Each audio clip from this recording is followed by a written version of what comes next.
자, 우리 하나님 말씀 같이 읽겠습니다. 신약 성경 빌립보서 2장 12절에서 18절까지입니다. 빌립보서 2장 12절에서 18절까지 우리가 한 목소리로 같이 읽도록 하겠습니다.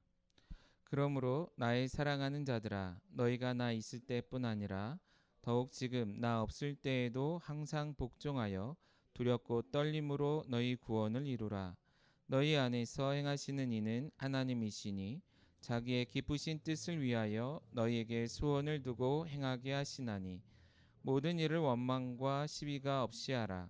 이는 너희가 흠이 없고 순전하여 어그러지고 거스르는 세대 가운데서 하나님의 흠 없는 자녀로 세상에서 그들 가운데 빛들로 나타내며 생명의 말씀을 밝혀 나의 다름질이 헛되지 아니하고 수고도 헛되지 아니하므로 그리스도의 날에 내가 자랑할 것이 있게 하려 함이라.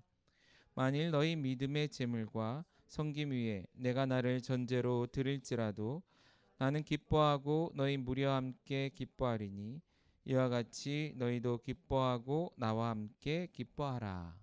아멘. 오늘 함께 나눈 말씀도 빌립보서에 있는 말씀입니다. 지난 2주, 그러니까 오늘까지 3주차 지금 빌립보서 2장 말씀을 함께 나누고 있는데요. 우리가 앞에 말씀들을 잠깐 좀 복습하는 시간, 다시 한번 떠올리고 우리가 어떤 말씀들을 나눴고 또 그 말씀들을 떠올리고 생각하면서 우리 삶의 현장에서 어떻게 살아냈는지에 대해서 말씀을 시작하기 전에 한번 복습함으로 생각해보고 또 뉘우칠 것은 뉘우치고 다짐할 것은 더 계속해서 다짐해 볼 수 있는 그런 시간이었으면 좋겠습니다. 앞부분의 말씀을 나누면서 중요하게 언급했던 것이 1장 27절에 있는 표현이었습니다. 오직 너희는 그리스도의 복음에 합당하게 생활하라. 그러한 삶이 하나님께 기쁨이 되어지는 삶이고 동역자된 바울과 우리 모든 성도들 안에 예수 믿는 사람들 안에 누려야 되는 큰 기쁨의 이유가 된다 말씀을 드렸고요. 2장 1절부터 앞에 11절까지 말씀에는 그러한 삶, 그 복음에 합당하게 생활한다는 것이 어떤 것인지에 대해서 몇 가지 것들을 말씀해주고 있는데 그것들을 간단히 몇 가지 좀 점검을 해보자면 자, 2절부터 있는 말씀이죠. 마음을 같이 하라. 같은 마음을 품으라라는 것이고요. 같은 사랑을 가지라. 같은 사랑을 나누라. 이런 말씀이 있고요. 또한 마음으로나 영으로나 하나가 되어라. 그리고 이기적인 욕망, 욕심을 내어버리고 또한 헛된 속임, 내 것을 채우고자 하는 이런 욕심들을 내어버리고 어떻게 하라고요? 예수님처럼 겸손히 나보다 남을 더 가치 있게 여기고 더 나아가 남의 유익을 나의 유익보다 앞선 것으로 우선되게끔 생각하며 살아가는 그런 삶으로 살아내라라는 게 앞에 있는 말씀들의 내용입니다. 그러면서 지난주에 나눈 말씀 결국 그것을 한 단어로 표현한다면 참된 겸손을 실천하는 삶이다 이렇게 말씀을 드렸고요. 그 실제 겸손한 삶의 가장 모범이 되는 예수 그리스도의 그 겸손의 삶, 겸손한 모습, 예수님이 가지셨던 그 마음가짐을 오늘날 우리가 마음에 새기는데 이 마음가짐을 가지고 어떻게 살아야 되죠? 예. 5절에 있는 것처럼 나 혼자 그렇게 살아내는 것뿐만이 아니라 내 주위에 있는 사람들과의 관계 속에서 가까이 있는 내 가족 그리고 우리 교회 가족들이겠죠. 신앙 안에 크리스천들 안에서도 당연히 이러한 겸손을 실천해야 될 뿐만 아니라 우리가 실제 살아내고 있는 삶의 현장, 가정, 학교일 수도 있고요. 직장, 교회 어디가 됐든 간에 우리가 가는 곳곳마다 이러한 삶의 실천을 해내는 것이 굉장히 중요하다 말씀을 드렸습니다. 자, 겉으로 보기에는 손해보는 것 같아요. 겸손히 살아낸다는 것이 겉으로 보기에는 굉장한 손해죠. 예수님의 인생을 봐도 예수님은 공생 속에 보이신 예수님의 삶의 모습 그리고 십자가에 달려 죽으시는 모든 것들을 보면 손해본 것 같아요. 그런데 하나님께서 이를 귀히 여기신다라고 말씀하셔요. 그래서 하나님께서 그를 지극히 높이셨고 그에 합당한 보상을 주시죠. 좋은 의미의 보상입니다. 단지 이렇게 얼마 이런 것이 아니라 세상의 것들로는 표현할 수도 없고 값을 매길 수도 없는 그러한 보상을 주신다라는 거예요. 그런데 이 말씀을 주시는 이유는 우리가 실제 우리도 우리의 삶의 현장에서 그러한 삶을 살아내야 하기 때문이다라는 것입니다. 그러므로 하루아침에 되진 않습니다. 우리가 예수를 주로 고백하는 그 순간 이게 훅 바뀌어버리면 너무 좋은데, 사실은 우리가 구원받은 백성이 된다는 사실은 한순간에 이루어지는 사건이지만, 우리가 예수 그리스도를 닮아가는 삶, 뭐 신학적으로 얘기하면 성화라고도 얘기하는데, 이런 성화의 과정은 평생 동안 이루어지는 작업이죠. 그리고 그 과정 속에서 이 말씀에 있는 것처럼 예수님의 마인드셋, 예수님의 마음가짐을 계속 품고 노력할 때만이 가능한 일이다라는 것을 우리가 생각해 보았으면 좋겠습니다. 오늘 우리가 읽은 말씀은 이러한 앞의 말씀에 이어진 말씀입니다. 12절은 therefore라는 그러므로라는 접속사로 시작을 해요. 다른 말로 앞에 있는 것들을 전제로 이해했다면 그러므로 어떻게 하라? 그 뒤에 것들을 생각하며 살아내라라는 겁니다. 그러니까 주제가 크게 바뀌고 있지는 않습니다. 같은 주제 안에서 이것이 마치 원인과 결과처럼 앞에 무엇인가가 설명되고, 그렇기 때문에 뒤엔 따라서 마땅히 해야 되는 일, 변화들, 우리의 삶의 모습들을 언급하고 있다라는 거예요. 자, 이것을 염두에 두고 앞에 표현하신 예수님의 마인드, 예수님의 마음가짐을 품고 살아낸다는 것, 더 앞으로 간다면 그리스도의 복음에 합당하게 생활한다는 것이 진짜 어떤 것인가 한 번 더 생각해 볼 수 있는 그런 시간, 단지 생각만 하는 것이 아니라 우리 삶의 현장에서 그렇게 살아냄으로 하나님께 영광이 되어지고 많은 사람들에게 기쁨이 되어지는 삶이 무엇인지를 한 번 더 생각해 볼 수 있는 그런 시간이었으면 좋겠습니다. 먼저 이 12절 말씀을 우리가 눈여겨본다면 여기서 중요하게 표현된 단어는 언제나라는 표현입니다. 한글 성경에는 항상으로 되어 있나요? 예, 항상 복종하여 이렇게 되어 있네요. 영어로는 always라는 부사가 사용되고 있어요. 자, 그리스도인들의 삶, 우리의 삶에 있어서 우리가 쉽게 간과하는 것 중에 하나가 이 단어가 아닌가 싶습니다. 물론 개념적으로는 알죠. 그리스도인이 된다는 건 어떤 존재적인 변화를 전제하기 때문에 우리의 삶 하루를 24시간으로 논다면 24시간을 꽉 채운 삶이 그리스도인의 삶이어야 합니다. 그렇죠? 그런데 실제적으로 보면 그렇지 못할 때가 참 많다라는 거예요. 마치 우리가 시간을 정해놓고 뭐 몇 시간 동안은 어떤 이런 것들을 정해놓고 살듯이, 그런데 이것이 어떤 역할이나 이런 것이 아니라 존재 문제까지도 우리가 그런 생각을 갖기 쉽다라는 것이죠. 때로는 굉장히 그리스도인처럼, 그러나 때로는 세상 사람과, 소위 말하는 세상 사람과 별로 구분되지 않는 것처럼, 때로는 그들보다 더한 모습으로 살아내기도 하는데, 그것은 사실 성경이 우리에게 요구하는, 하나님께서 우리에게 요구하는 곧 주의 복음을 우리에게 주어졌을 때 우리 안에 이루어져야 되는 변화에 있어서 그러한 변화를 표현하기에는 좋지 않은 표현, 모습이다라는 것입니다. 주님이 원하시는 그런 변화는 우리의 삶을 꽉 채우는 거예요. 우리의 존재를 꽉 채우는 거예요. 그래서 언제 어디서나 이렇게 살아내는 것을 굉장히 원하신다라는 것입니다. 특별히 요즘 시대에 이제 많은 것들이 어려운데, 뭐 직장인들 중에는 재택근무하는 분들도 많아요. 그래서 얼마 전에 뉴스를 봤는데, 그 재택근무를 하는 어떤 회사들 중에는 시스템이 잘 갖춰진 회사들은 이렇게 뭐죠? 이렇게 단체 그룹 통화, 뭐 영상으로 보는 뭐가 있더라고요. 그래서 만약 그 화면에서 벗어나서 일정 시간이 지나면 막 알람도 울리고 뭐 이런 것들이 있더라고요. 그래서 어떤 사람들 오히려 더 숨막힌다 이런 얘기도 하고, 또 순간순간 발생하는 문제들에 있어서 대응하기 어려운 뭐 이런 것도 있다는 얘기를 들었습니다. 자, 이런 세상의 시스템들을 우리가 쉽게 얘기하면 관리 혹은 감독 이렇게 얘기할 수 있습니다. 결국 사람이 볼 때는 굉장히 열심히 해요. 열심히 하는 것처럼 보여요. 그러나 누군가 보지 않는다면, 감독하지 않고 관리하지 않으면 어느 순간 사람의 눈을 의식하고 우리가 살아왔기 때문에 그들이 보지 않는 순간에는 굉장히 나태해지거나 혹은 이기적인 모습으로 살아가는 것들이 많이 있다라는 거죠. 결국 이런 문제를 해결하기 위해서 관리자를 세우기도 하고 CCTV를 달기도 하고, 자, 지금과 같은 상황 속에서는 여러 가지 프로그램을 통해서 점검을 하기도 한다라는 것입니다. 물론 이러한 현실은, 이러한 문제는 비단 지금 오늘날의 문제만은 아닐 겁니다.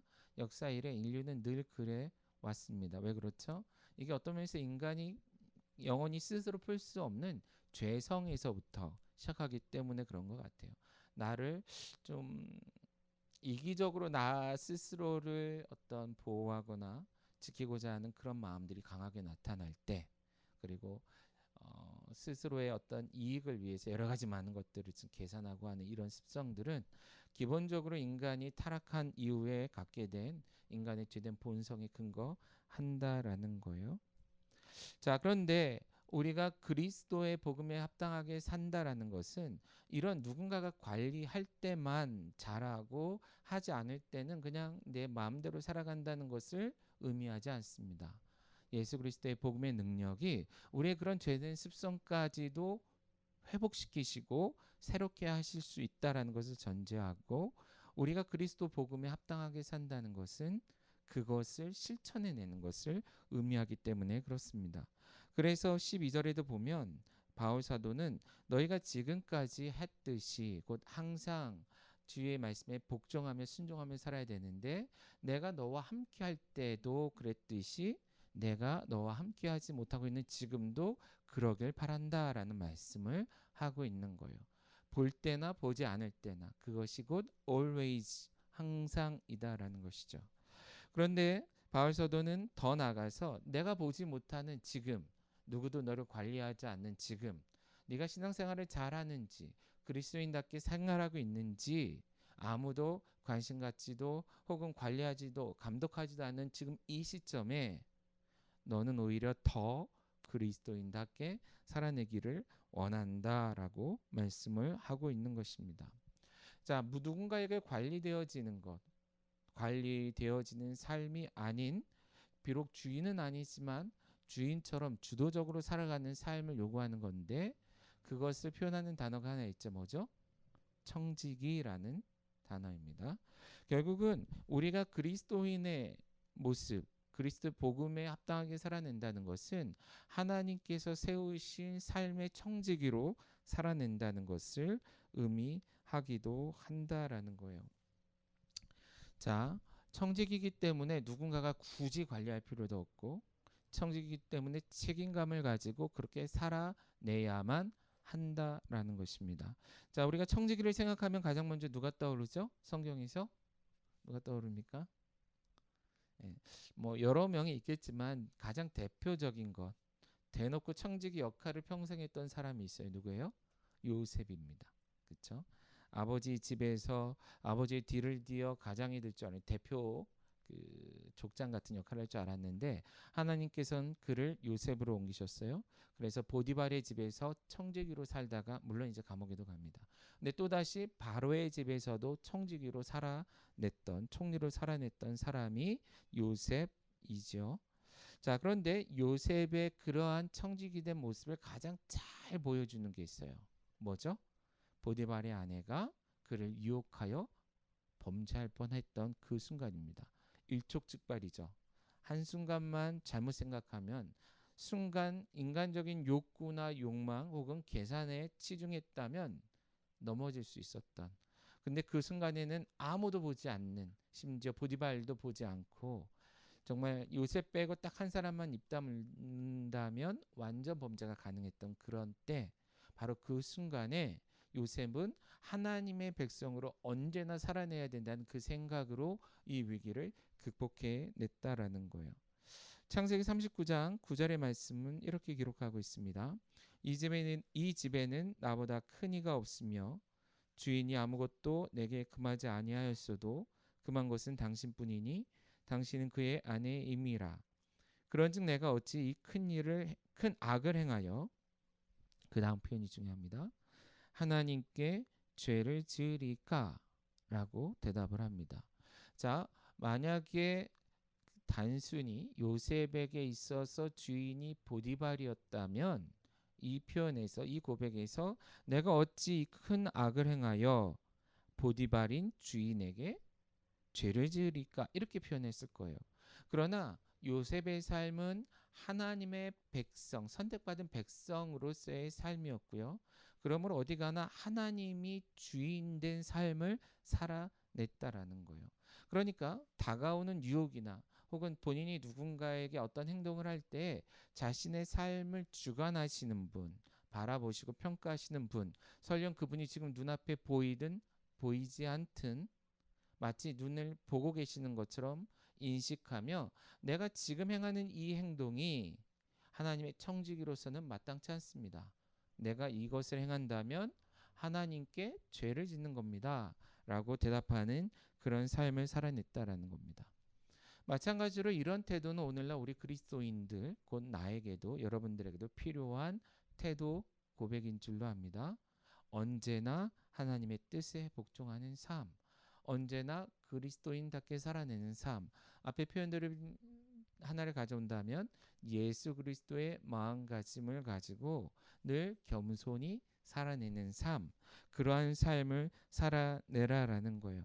특별히 내가 없을 때 더욱 그러하다라고 강조하는 것은 지금 감옥에 갇혀 있는 바울의 입장에서는 한편으로는 믿기도 할 거예요. 굉장히 신뢰하죠. 근데 한편으로는 염려스럽기도 하고 두렵기도 할 겁니다. 아마 부모된 마음이 아닐까 싶어요.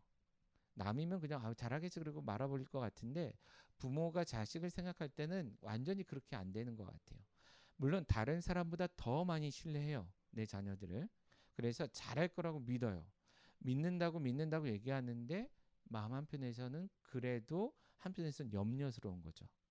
한편에서는 그래도 그래서 잔소리를 하는 것 같은데 지금 바울의 마음이 딱 그런 마음과 같아요.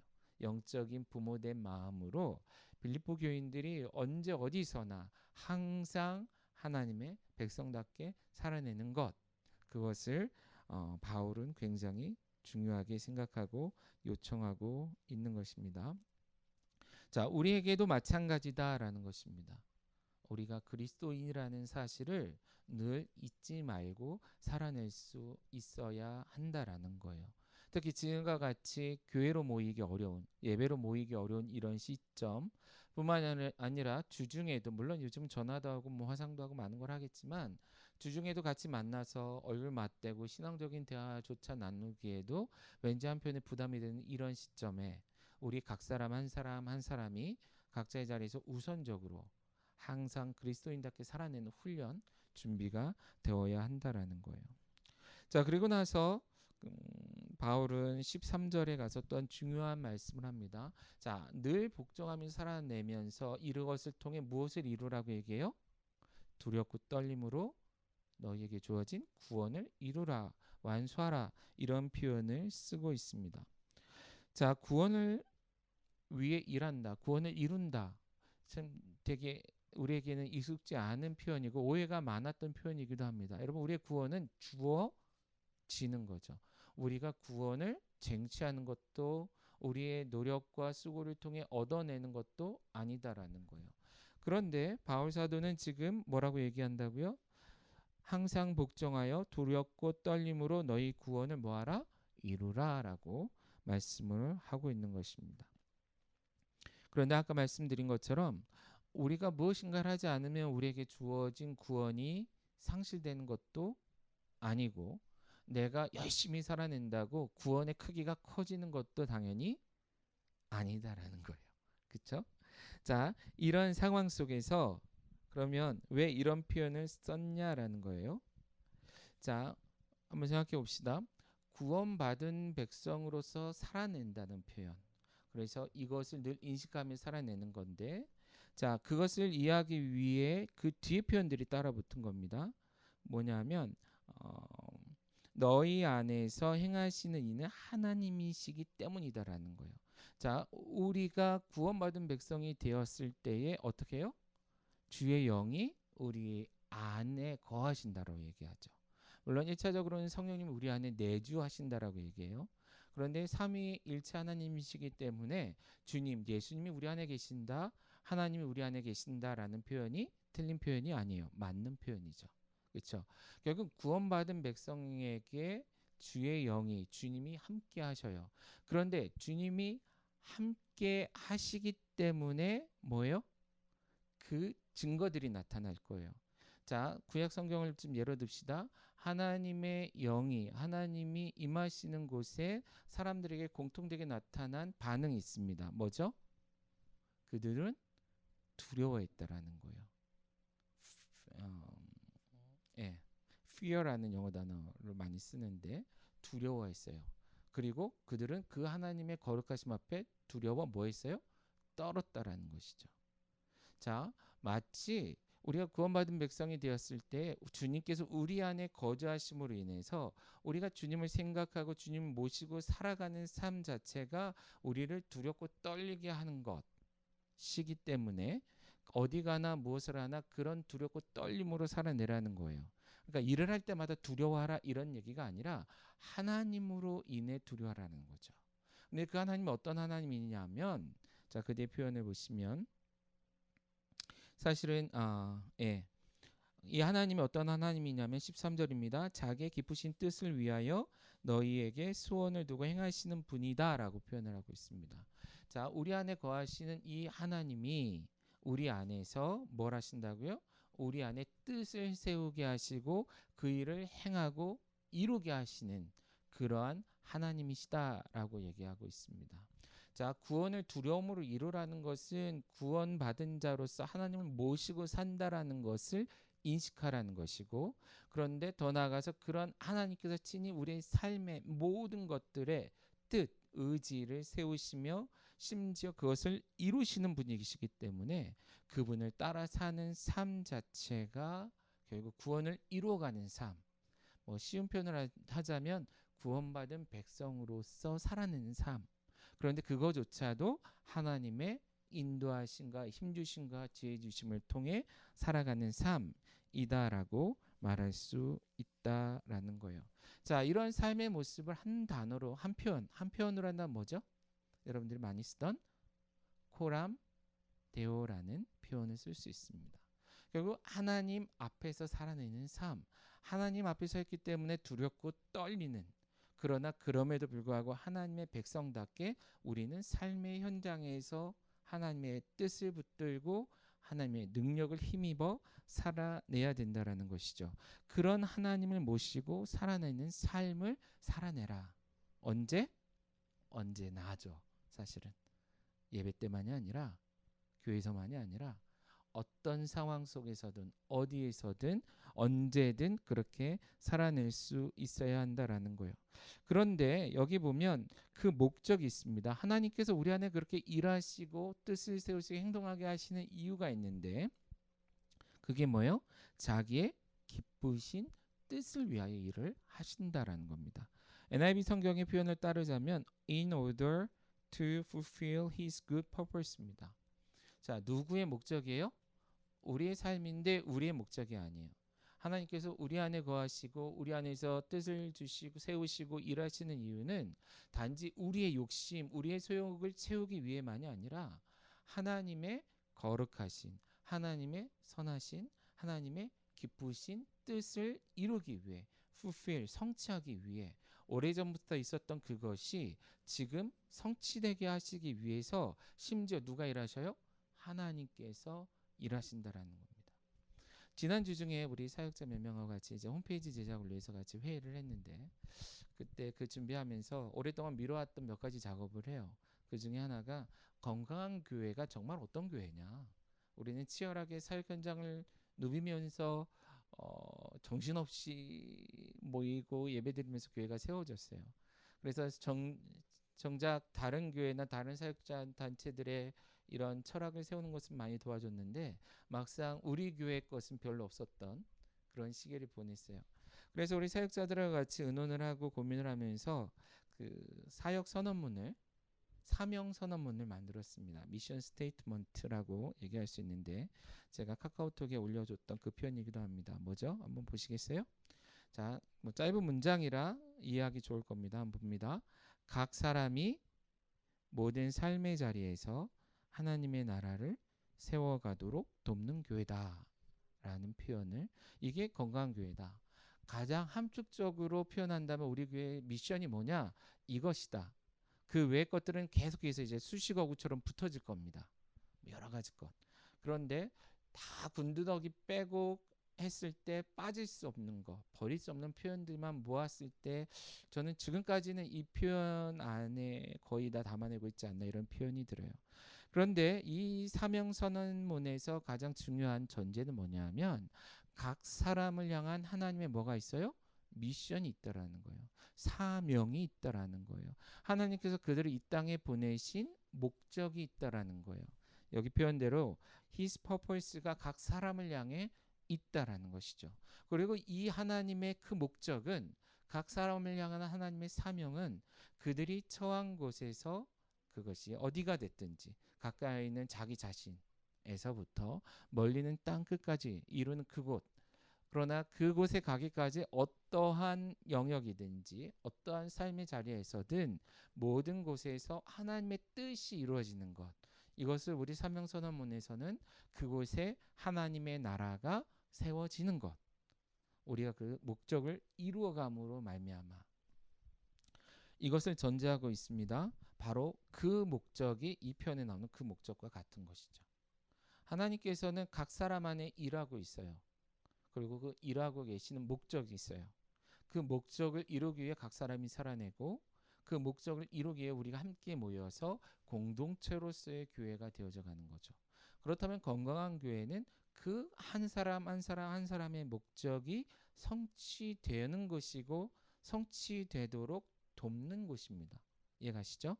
그것이 모여졌을 때 진정한 의미의 건강한 교회의 사명이 되고 그것이 우리의 비전이 되고 우리가 꿈꾸는 하나님의 나라가 되어지는 것이다라는 것이죠. 자, 이 표현, 이 말씀에 있는 것과 우리 사명선언문의 이 전제는 굉장히 하나로 연결이 되어 있다라고 우리가 볼 수 있습니다. 이와 같이 자, 결국 그리스도 복음에 합당한 삶을 살아낸다는 것은 우리가 하나님을 의지함으로 나를 향해 서 있는 하나님의 목적, 하나님의 뜻이, 하나님의 계획이 이루어지도록 늘 하나님을 의지하며 그의 능력을 힘입어 살아내는 것, 이것이다라는 것을 우리가 먼저 생각했으면 좋겠습니다. 자, 그리고 나서 이제 조금 더 진행해 볼게요. 그리고 나서 바울 사도는 그러한 삶이 어떤 삶인가 더 구체적으로 들어가요. 그러니까 지금 너희 구원을 두렵고 떨림으로 이루라라고 말씀하셨을 뿐만 아니라 자, 이 두렵고 떨림으로 이루는 삶이 삶의 현장에서는 어떻게 드러날 건가? 이게 표현은 되게 단순한 두 단어로 되어 있는데 사실은 굉장히 큰 주제들을 함축적으로 담고 있는 표현입니다. 말씀을 볼게요. 14절 말씀입니다. 같이 볼까요? 시작. 모든 일을 원망과 시비가 없이 하라라는 것입니다. 자, 우리가 그리스도인답게 살아내는 삶을 그냥 요약적으로 표현한다면 이 표현 그냥 갖다 써도 크게 문제되지는 않을 것 같아요. 물론 다양한 표현들이 있을 수 있는데 자, 첫 번째는 뭡니까? 원망이 없이 하라. 두 번째는 시비가 없이 하라. 우리가 조금 더 쉽고 친숙한 표현을 한다면 원망이라는 말은 좀 센 표현이에요. 그죠? 첫 번째 표현을 흔한 표현으로 한다면 불평이 없게 하라. 그리고 두 번째 시비라는 말은 그냥 자꾸 이렇게 시비 거는 것처럼 생각할 수 있는데 좀 우리에게 익숙한 싸움 혹은 다툼이 없게 하라라는 거예요. 불평하지 말고 주위 사람들과 다투지 말고 살도록 노력하라라는 겁니다. 자, 먼저 앞에 표현해 보겠습니다. 여러분 불평해 본 적이 있습니까? 오늘도 있죠. 옛날엔 더 많았죠. 자, 대부분의 불평은 뭐에서 옵니까? 내 안에서 옵니다. 그렇죠? 어떠한 요청이나 문제가 우리 삶에 발생했을 때 이 불평은 안에서부터 바깥으로 표출되는 건데 한마디로 얘기하면 내 안에서 일어나는 싸움이 바깥으로 표출되어지는 겁니다. 자, 불평을 하게 될 때 가장 대표적인 건 뭐냐면 나 이기적인 마음이 전제될 때 불평하게 돼요. 왜 쟤는 괜찮고 나는 안 돼요 하는 것처럼 나에 되는 거예요. 왜 나한테 시켜요? 왜 내가 해야 돼요? 이것도 왜 또 내가 해야 돼요? 이런 생각들. 그냥 쉬운 표현으로 하면 영어 표현을 하자면 why me?라는 거죠. why me? why me again? 또요? 왜요? 이렇게 표현을 하는 겁니다. 실제 우리의 삶의 많은 문제들에 대한 그 요청이나 도전들은 내게 주어져요. 그리고 그것에 대해서 우리는 1차적으로 이것을 수용할 것인가 혹은 거부할 것인가. 근데 이 거부하는 소극적 혹은 적극적인 표현들이 불평하는 것으로 드러난다라는 거예요. 자, 불평한다는 것은 결국은 내가 나를 지나치게 사랑하거나 좀 왜곡된 사랑이에요. 보호하려는 마음이에요. 자, 이것은 앞의 표현과 빗대어서 얘기하자면 참된 겸손이 상실된 거죠. 마치 이런 거예요. 자, 누가 세상에 가서 저 인간들을 죄로부터 구원할까라고 하나님께서 하늘나라에서 이렇게 외치시고 고민하시는데 예수님이 이렇게 눈치 보는 거죠. 나 시킬까봐. 그래서 아니요, 이게 아니라는 거예요. 그리고 심지어 하나님이 네가 갈래? 이렇게 했을 때 why me? 이 불평인 거죠. 이해가십니까? 우리의 삶의 대부분의 많은 문제들은 사실 불평에서부터 옵니다. 불평이 다툼과 싸움의 시작점이기도 해요. 다른 말로 네 하고 순종한다면, 불평을 우리가 멈춘다면 싸움은 없습니다. 아무리 큰 논란이 발생을 해도 한 사람 한 사람 한 사람이 불평하는 것을 포기하거나 유보한다면 분쟁과 다툼과 혼란은 없다라는 거예요. 그러므로 우리 인간의 본성 속에 있는 이 불평하고자 하는 마음, 이기적인 자기를 사랑하려는 지나치게 사랑하는 이런 마음을 내려놓는 것이 진정한 겸손의 시작이 될 것이며 그리스도 복음에 합당한 삶의 시작이 된다라는 것입니다. 그리고 두 번째는 뭐죠? 아까 뭐라 했어요? 다툼이라 그랬어요. 시비. 자, 이 다툼과 시비는 나의 이 불평하는 마음과 내 주위에 비난할 만한 대상들이 만났을 때 생기는 거죠. 왜 나한테 시켜요 하는 것도 문제고, 왜 너는 안 해 하는 것. 여러분 어떤 걸 더 많이 쓰세요? 실제적으로 많은 아이들이 싸우는 것, 뭐 어른도 똑같습니다. 싸우는 내용에 보면 첫 번째 불평은 why me예요. 왜 나? 내 일 아니면 신경도 안 써요. 그래서 자, 내가 일에 관여됐는데 두 번째는 뭐예요? 근데 why not you 이렇게 표현할 수 있겠네요. 왜 나는 고생하는데 너는 왜 고생 안 해? 혹은 what about you? 너는 어때? 왜 넌 아무것도 안 하고 내가 누리는 유익을 네가 얻으려고 그래? 심지어 난 지금도 고생하는데 나는 여기서 고생하는데 너는 왜 유익을 누려? 자, 이런 불편한 마음들이 모여서 계산하는 마음들이 모여서 분쟁과 다툼이 생긴다라는 것입니다. 여기 군대 갔다 온 사람들도 있을 텐데 군대 갔다 온 예비역들이 모여서 군대 얘기를 하면 재밌는 것은요. 모두가 세상에서 제일 고생한 사람들이다라는 거예요. 군대에서 제일 힘든 데서 제일 고생한 사람처럼 말하는 것. 왜 그래요? 내가 제일 그랬다라는 거예요. 우리는 이런 마음들이 있기 때문에 다른 사람의 수고와 노력들, 어려움들을 인정하기 싫어하고, 자, 그렇기 때문에 때로는 그런 마음들이 겉으로 표출돼서 싸움이 이루어지고 다툼이 이루어지기도 한다라는 것입니다. 자, 우리의 삶은 크게 두 개의 카테고리로 나눈다면 내 안에서 일어나는 것, 그리고 나로 인해 바깥에서 일어나는 분쟁으로 나눠질 수 있다라는 거예요. 그런데 그럴 때 뭐 하라는 거예요? 그것을 멈추고라는 것입니다. 자, 그것을 없이 어떻게 살아내라고요? 15절의 말씀인데요. 흠이 없고 순전한 자로서 살아내라라고 말씀을 하고 있습니다. 자, 불평과 원망을 멈추고 우리의 삶에 뭐요? 순전하고 흠이 없는 삶으로 변화되어지는 삶이 되라라는 거예요. 그런데 재미있는 표현은 그 영어 문장을 보시면 그 원인 결과로 돼 있어요. 우리가 불평과 원망, 다툼을 멈출 때에 뭐가 된다고요? 흠이 없고 순전한 사람이 된다라는 거예요. 그리스도인으로 살아갈 수 있다라는 것입니다. 여기서 또 한 가지. 자, 흠이 없다, 또 순전하다. 이런 표현은 구약 성경에 어떤 때 많이 쓰였죠? blameless, pure 이런 표현도 있는데 여러 가지 쓰이겠죠, 그죠? 근데 그 중에 하나가 제사에 쓰여지는 제물을 선택할 때 기준이기도 합니다. 수많은 양떼 가운데서 제사를 드리기 전에 이 제사를 드리는 사람이 해야 되는 것은 양떼들 가운데서 흠이 없는 것, 순결한 것, 그렇죠? 순전한 것을 골라서 그것을 가지고 어디까지 가야 돼요? 성전에 나아가, 성막에 나아가, 제사장에게 나아가 제물로 드렸다라는 거예요. 결국은 우리의 삶이 알게 모르게 이 뭐랬어요 앞에 그 불평과 원망함으로 또한 시비와 다툼으로 상처내고 있다라는 거죠. 흠이 되고 순전하지 못하게 우리를 만들어요. 그래서 순전한 제물로서 하나님께 드려지지 못하게 막고 있는 건데, 자, 이것이 역전이 되려면 어떻게 된다고요? 시비와 원망, 다툼과 불평을 없애라 라고 말씀을 하고 있는 것입니다. 자, 우리가 이런 삶이 될 때, 이런 모습이 될 때 조금 더 볼게요. 어떤 사람이 된다고요? 이 거스르는 그 어그러지고 거스르는 세대 가운데서 하나님의 흠이 없는 자녀로 하나님 앞에 드려지고 세상 앞에 보여줄 수 있다는 겁니다. 자, 여기서 우리가 한 번쯤 생각해 볼 게 있습니다. 결국 바울이 얘기하고자 하는 건 뭐예요? 너희가 하나님의 흠이 없는 자녀로 살아내라라는 거예요. 지금 같은 표현들이 계속 반복되는 거예요. 그리스도의 복음에 합당한 삶, 겸손한 삶, 예수의 마음을 품은 삶, 뭐 이런 여러 가지 것들, 그리고 불평과 시비가 없는 삶, 그것이 곧 하나님의 흠이 없는 자녀된 삶. 그런데 재밌는 것은 불평은 내 안에 이루어지는 것이고 시비와 다툼은 바깥쪽이잖아요.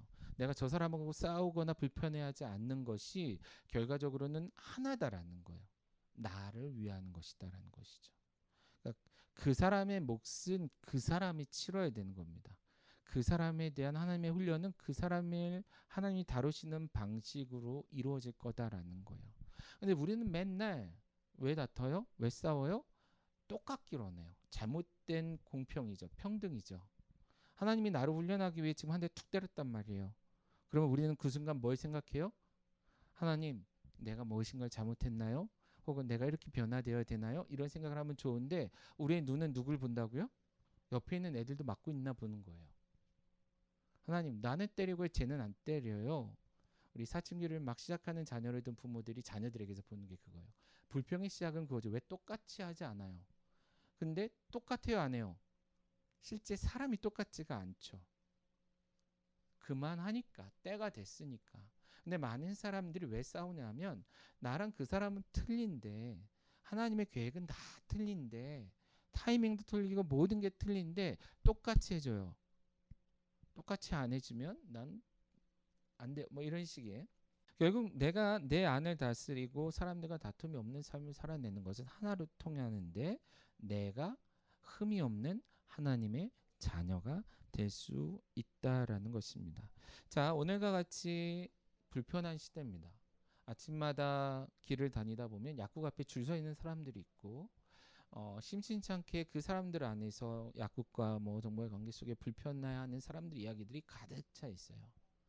그리고 뭐 수없이 많은 댓글들이 달리는 이런 사이트들을 보면 엄청난 원망과 불평과 시비와 다툼, 서로가 막 치고받는 문제들이 많이 있다라는 것이죠. 그런데 그것 물론 이제 그럴 만하니까 그러겠지 할 수도 있겠지만 우리 그리스도인들에게 마땅히 필요한 것은 불평과 원망과 시비와 다툼보다는 이런 시대 가운데 하나님께서 우리에게 무엇을 원하시는가라는 거예요. 하나님이 나를 어떻게 쓰시고자 하시고 어떻게 쓰시려고 이런 시기 이런 과정을 통해 훈련시키시냐라는 것입니다. 우리가 이런 시기에 그리스도인다운 삶을 살아갈 때에 하나님이 받으실 만한 순결한 순전한 뭐가 된다는 거예요? 제물, 양이 될 수 있고 하나님의 집에 자녀들이 될 수 있고 또 흠없고 순결한에 또 표현이 들어가는 게 뭐죠? 성경에서 많이 쓰는 것 신부. 그리스도의 순결한 신부가 될 수 있다라는 것입니다. 그 교회도 마찬가지인 거죠. 그러니까 공동체로서의 교회만 생각하는데 한 사람 한 사람 한 사람이 깨끗한 순결한 교회가 될 때에 공동체로서의 교회도 순결하고 깨끗한 교회가 될 수 있다라는 겁니다. 저희가 지금 사무실에서 예배를 드리는데 되게 어지럽고 지저분한 부분들이 많아요. 그런데 이곳이 깨끗해진다는 건 결국은 책 하나하나에 얹혀진 먼지가 닦여지고 바닥에 떨어진 쓰레기가 사라지고 어지럽게 널려져 있는 짐들이 정리가 될 때에 이 사무실이 깨끗하다라고 얘기할 수 있는 겁니다. 그런 것들이 손대지지 않고 사무실이 깨끗해라는 표현은 불가능한 표현인 거예요. 이해가시죠?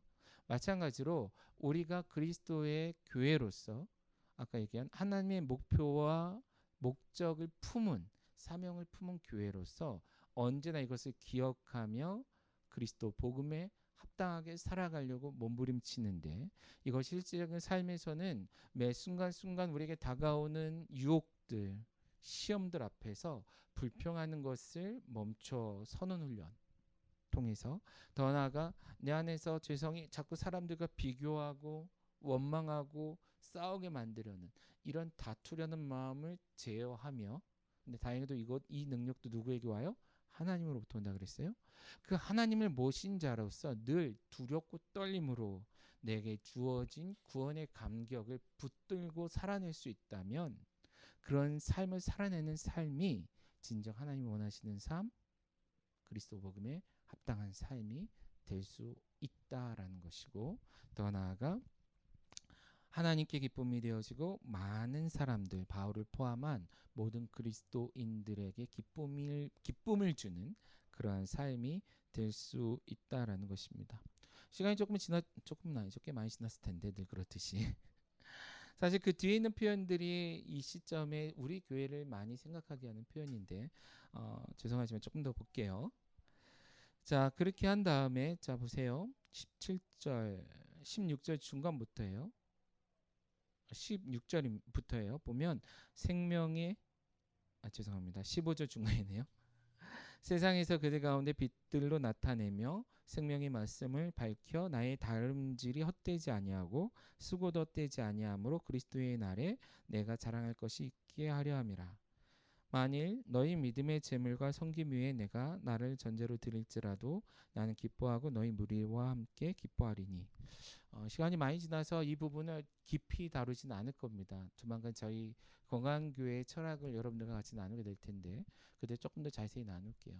근데 지금 바울 사도의 이러한 태도, 이러한 사역의 모습은 엄밀한 의미에서 공동체로서의 교회, 소위 말하는 건강한 교회다, 무슨 교회다 하는 그런 교회의 역할이며 자세를 요약적으로 보여주는 표현이기도 하다라는 것입니다. 자, 앞에 했던 말씀들을 정리하자면 여기 우리가 그러한 삶, 불평과 원망과 다툼이 없이 겸손히 그리스도 복음에 합당한 삶을 살아낼 때에 우리는 어두운 세상, 어두운 밤을 비추는 별과 같이 빛나게 될 거다라고 얘기해요. 그리고 거기에 붙여서 그런 빛나는 삶은 하나님의 생명의 말씀을 우리가 강하게 확고히 붙들며 살아갈 때 가능하다고 얘기해요. 결국 바울이 했던 것은 각 사람이 생명의 말씀을 확고히 붙들고 살아가도록 돕는 삶이었어요. 그래서 복음을 가르치고 구약 말씀도 풀어서 예수 그리스도를 가르치고 그래서 그들이 교회가 되도록 하나님의 백성이 되도록 돕는 사역을 했다라는 것입니다. 이것을 받은 빌립보 교인들이 또한 많은 성도들이 그런 삶을 살아내므로 어두운 밤을 밝히는 별과 같은 그런 사람들이 되었다라는 것이죠. 이 똑같은 표현은 앞의 표현으로 보면 거스르고 어그러진 세상 가운데 하나님의 백성, 자녀가 되었다. 이렇게 표현도 할 수 있습니다. 근데 이 일에 자신이 어떻게 쓰였냐면 자신의 목표는 자신의 인생의 가장 큰 목표는 뭐냐? 사명은 뭐냐? 너희 한 사람 한 사람이 그러한 삶을 살아내는 것을 보는 것이다.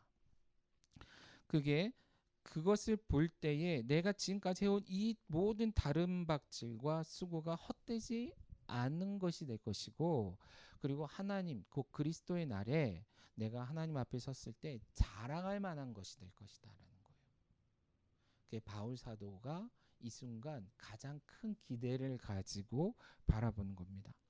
제가 우리 교회 사역을 시작하고 그 전에 여러 가지 사역을 하면서 함께 동역한 한 사람 한 사람들을 바라보며 많은 대화를 하는데 어느 순간 대화가 진행이 되다 보면 꿈을 꾸게 돼요. 그러니까 이게 잠에서 꾸는 꿈이 아니라 그 사람들을 통해 꿈을 꾸게 돼요. 기대하는 마음이 생겨요. 그리고 그 함께 꾼 꿈이 정말로 이루어진다면 뭘로도 표현할 수 없는 그러한 기쁨과 감사, 그리고 그런 삶을 살아내서 그들이 하나님께 영광이 된다면 내가 정말 하나님 나라 갔을 때 하나님 나라에서 칭찬받는 이유가 되겠다, 이런 생각을 해요. 그게 아마 바울이 표현한 표현이 아닐까 싶습니다. 그러니까 제가 바울의 마음을 요만큼 이해가는 것 같은데, 그런데 이것은 바울의 삶의 모습일 뿐만 아니라 오늘 공동체로서의 교회의 사명이기도 하다라는 거죠. 모든 교회다라고까지 저는 얘기할 수 없지만 적어도 건강한 교회는 그렇다라는 거예요. 그래서 건강한 교회의 사명 선언문의 끝부분에 무슨 교회예요? 뭐 하는 교회? 돕는 교회다라는 것입니다. 이 돕는다라는 표현이 바울이 담아내고 있는 그의 모든 사역을 다 포함하는 거예요. 때로는 찾아가고 기도하고 기름도 바르고 말씀도 가르치고 울고 불고 싸우고 모든 것들을 통해서 이루고자 했던 것, 그리고 그 모든 사역들을 포함하는 것이죠. 결국 이런 바울의 모습은 오늘날 우리 건강한 교회가 어떠한 모습으로, 또한 여러분들이 어떠한 모습으로 앞으로 살아내야 할지를 보여주고 있습니다. 이 표현을 마무리하면서 자신이 지금까지 살아왔던 삶과 지금 하고 있는 것들이 설령 이 정도 수준에 그칠지라도 하면서 사용한 표현이 관제다라는 거예요. 관제, 그러니까 되게 어려운 표현 같은데 전제네요. 죄송해요. 여기서는 나를 전제로 드릴지라도 이렇게 표현되고 있는데 쉽게 얘기하면 제사, 하나님께 드려지는 제물 위에 뿌려지는 기름과 같은 것, 쉽게 얘기하면 그 정도라 보면 돼요. 나는 그냥 양념일 뿐이에요. 나는 그냥 소스일 뿐이에요. 그리고 그냥 흘러서 내려갈 뿐이에요. 자, 이건 조금 너무 이렇게 또 신학적으로 복잡하게 생각할 수 있으니까 되게 쉽게 생각하면, 여러분 콩나물 키워보셨어요? 안 키워봤죠? 저희 어릴 때는 집에서 콩나물 키웠거든요. 시루에다가. 콩나물에 계속 물만 붓잖아요. 원래 물만 부으면 물이 계속 흘러내려가거든요. 근데 콩나물이 커요. 그러니까 물은 그냥 쑥 훑으면서 스치고 지나가는 게 다예요. 바울이 자신의 삶을, 사역을 요약하는 것이 그와 같은 거예요. 지금까지 여기 표현을 보시면 너희의 희생과 너희의 섬김 위에 뿌려지는 전제, 그냥 콩나물 위에 뿌려지는 물, 어떤 제물 위에 뿌려지는 기름이나 흘러가 버리는 이런 것처럼 당장 눈에 보여지지 않을지라도, 그래서 누구도 나를 보며 대단하다 하지 않을지라도 이것 이렇게 쓰여진 것만으로도 자신은 충분히 기쁘다라는 거예요. 오늘날 우리 건강한 교회가 이런 교회이길 원하는 거죠. 건강한 교회로 인해서 여러분 한 사람 한 사람이 하나님의 교회가 되어지는 것을 기대해요. 여러분 한 사람 한 사람의 희생으로 건강한 교회만 남고, 건강한 교회의 양력 속에 언제 누가 뭐하고 떠났다만 기록되길 원하지는 않아요. 물론 영원히 함께 할 수는 없을 수 있어요. 하나님의 사명 속에. 그러나 교회로서 기대하는 것은 바울 사도가 기대했던 것과 똑같이 우리가 그런 교회가 되어 여러분들이 하나님의 나라가 되는 것을 돕는 교회가 되길 원하는 거죠. 근데 여기서 한 걸음 더 나간다면 그리스도인이 세상에 있어서 그런 존재다라는 거예요. 그리스도의 복음에 합당하게 산다는 건 우리는 하나님의 백성답게 살아감을 통해서 우리가 가는 곳곳마다 하나님의 나라가 확장되는데 우리로 인해 불평이 적어지고 우리로 인해 다툼이 종식되어지는, 우리의 희생과 섬김을 통해서 문제가 야기되는 게 아니라 문제가 해결될 뿐만 아니라 하나님의 영광이 드러나는, 이것을 통해 하나님께 기쁨, 우리 모두에게 즐거움이 되어지는 것을 기대한다라는 것입니다. 자, 말씀 마무리하겠습니다. 예수님의 마음을 품고 살아낸다라는 것은 어떤 면에서 굉장히 고귀한 성품의 영역일 수도 있고 신앙 고백의 영역일 수도 있지만, 이것이 우리의 삶으로 들어왔을 때는 우리 안에서 불평이 적어지고 다툼이 사라져가는 것을 통해 드러나는 것입니다. 그리고 매 순간순간 청지기가 되어서 삶의 자리에서 하나님의 영광을 드러내는 삶을 살아내는 것으로 나타날 거다라는 거예요. 그리고 이것은 교회라고 스스로를 교회라 부르는 우리, 그리고 교회로서 공동체를 이루어가는 건강한 교회가 앞으로 지속적으로 해야 되는 일인 것입니다.